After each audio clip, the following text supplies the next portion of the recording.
dadweynaha reer gaalkacyo dhammaan waxaan idin salaamayaa salaan kal iyo laab ah waxaanan idinkaga mahad celinayaa soo dhoweynta qadarinta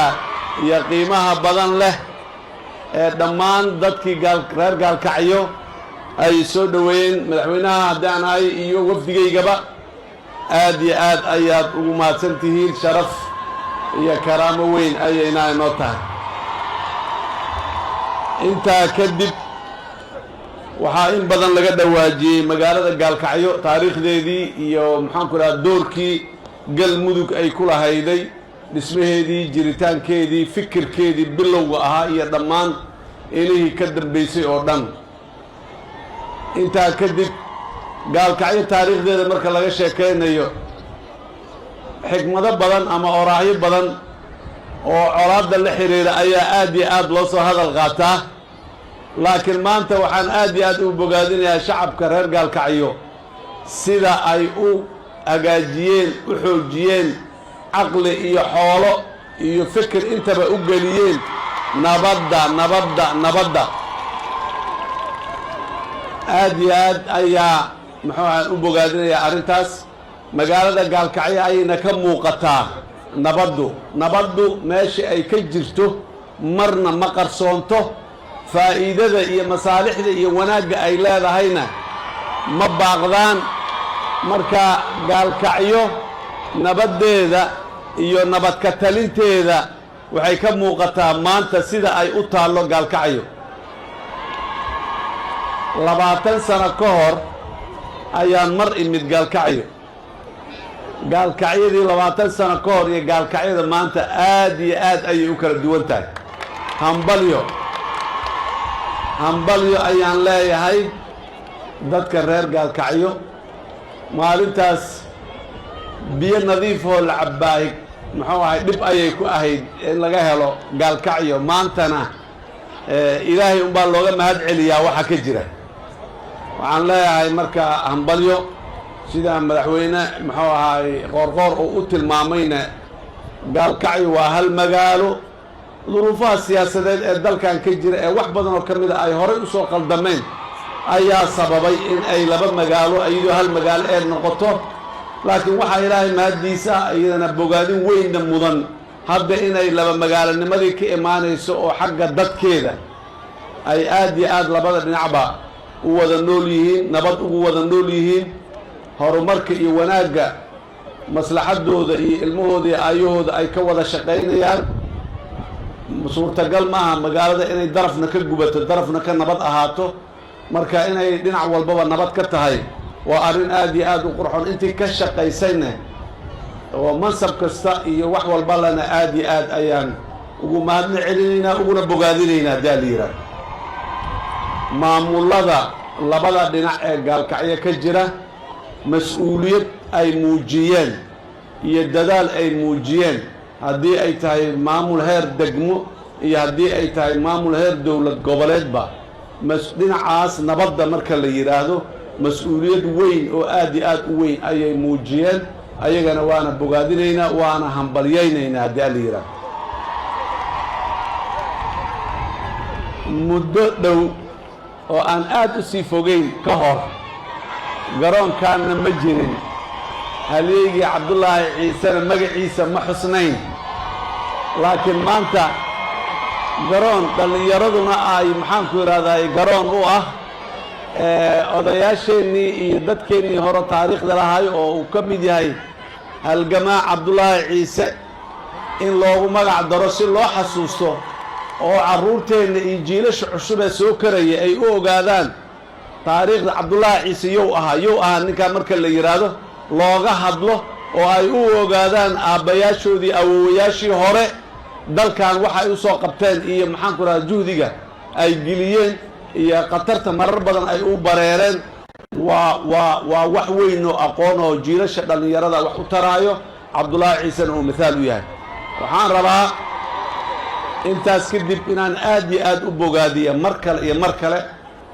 maamulada ka jira magaalada gaalkacyo waa dadaasheen meel fiican bay waxay idiin sii marayaan meel fiican oo intaan ka sii sarraysana waa la sii gaari karaa waan idin dhiiri gelinaynaa inaad horey ugu sii socotaan midaynta iyo isu keenidda dadka iyo maslaxaddooda caamka ah ee dadku ay leeyihiin ee adeegyadu ay ugu horreeyaan in aad iyo aad la isaga kaashado dhinacii adeeg ka jirana dhinaca kale uu ka faa'iidaysto haddii adeeg kale dhinacaas uu ka jirana dhinaca kale ayaguna ay ka faa'iidaystaan waxa loo sameeyey adeegyadaasi waa marka dadka ugu badani adeeggaas uu isticmaalana waa marka faa'iidada ugu badanna ay jirto mas-uuliyiinta deegaankaasna ay ku ammaanan yihiin inta qof ee waxbarasho heshay inta qof ee caafimaad heshay inta qof ee maxaanku idhahdaa adeegyada kala duwan ee dowladnimada heshay aad iyo aad dhammaan dalka soomaaliya waa mid hal dowlad oo dadka soomaaliyeed dhisteen samaysteen wadaageen ku heshiiyeen oo ay wada leeyihiin ayaa dalka guud ahaan ka jirta shu-uunta gaargaarka ana waa midda nidaamka federaalka loo sameeyey oo maxaanku idhahdaa dadka in loo dhoweeyo xukunka ee laga warqabo waxaan rabaa dadka inaan u sheego soomaaliyeed meel kastoo ay joogaan gaar ahaan dadka gaalkacyo ku nool waxa la federaaleeyey waa adeegga bulshada iyo talada xukunka waxa la federaaleeyey ee kala qaybsan shacabka ma ahan shacabka soomaaliyeed waa mid ma federaalaysmo ma kala haro ma kala qoqobmo laysuma diidi karo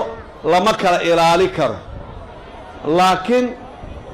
nidaamka adeegga maxaanku idhaha bulshada iyo u dhowaanshiyaha xukunka iyo talada dadka loo dhoweeyo tooda taabanayso weliba degdega ah ee degaamaysan ee degaanka ah in dadku ay u dhowaato ayuu ahaa nidaamka federaalka ah nidaamka federaalka macnihiisu maaha dadka inuu qaybiyo macnihiisu maaha dadka inuu isku diro macnihiisu maaha dadka inay kala qoqobnaadaan oo aanay isu imaan karin oo wax wadaagi karin maya sidaa ma aha nidaamka federaalka waa nidaamkaas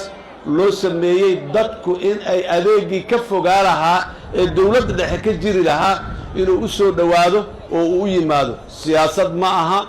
maxaanku rabitaan gaara ma aha reer gaara iyo koox gaara ma aha qof soomaali ah oo adeeg la siiyey waa qof soomaali ah meeshow doona ha joogo abtirsiinyadow doona ha lahaado maamulkow doonan hoos joogaa ha yidhaahdo qof soomaaliyeed oo adeeg dowladnimo la siiyey waa qof soomaaliyeed oo adeeg la siiyey ciddii saa ku shaqaysa ee siisa ee fududaysa adeegga horumarka dib u dhiska in la helo